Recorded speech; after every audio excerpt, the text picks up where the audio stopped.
খেলার সময় হয়েছে, দৌড়ানোর সময় হয়েছে, খাওয়ার সময় হয়েছে।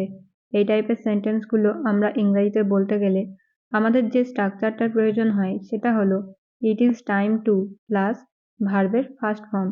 কোনো কিছু করার সময় হয়েছে, এরকম টাইপের সেন্টেন্স হলেই আমরা এই স্ট্রাকচারটা ইউজ করব। তো এখন আমরা বেশ কিছু এক্সাম্পল দেখে নেব। যেমন খেলার সময় হয়েছে, it is time to play. It is time to play.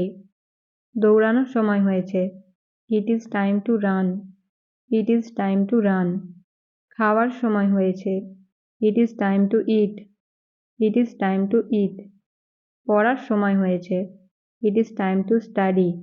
It is time to study.